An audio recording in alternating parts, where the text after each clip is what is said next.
Right now, we're in Studio B for this week's edition of Political Corner. I'm joined by Zach Murdoch, Sarasota Herald Tribune reporter. Zach, thanks for joining us. Thanks for having me, yeah. I want to talk about Tuesday's election. 3 people moving on. There were some surprises, fair to say?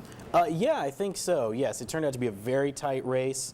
We had, with 8 candidates, it was always a race for the top 3. Right. It seemed so unlikely no one would actually make the 50% mark. threshold. Yeah. And so the top 3 we have are Stop co-founder Jen Ahern-Koch, the young attorney Hagen Brody. They took the main top 2 slots, and Martin Hyde, the outspoken businessman, slid into the 3rd slot, just barely ousting incumbent Susan Chapman. And Susan Chapman, we know, had a lot of support when she was elected 4 years ago, right. and continued to campaign. Had some issues in the city, and falling 52 votes shy. There's got to be a lesson there when it comes to local involvement in your community. Oh yeah, only 52 votes, which is it's a razor-thin margin for this kind of a race. And former Mayor Fred Atkins was actually only 59 behind her. That's just how close the middle of the field was there.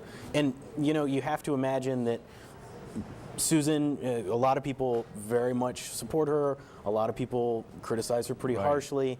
And in the end, some of the negative headlines about her recently, like the lawsuit and ambulances, may have cost her. And that goes on, right? The lawsuit, she will still have some legal business to take care of. What's next for that? That's right. Even though Ms. Chapman won the Sunshine lawsuit stretching back to 2013, she won that last summer, but it is under appeal. We've actually got hearings in the Tampa Appeals Court next week on that. So it will continue even after she leaves the commission.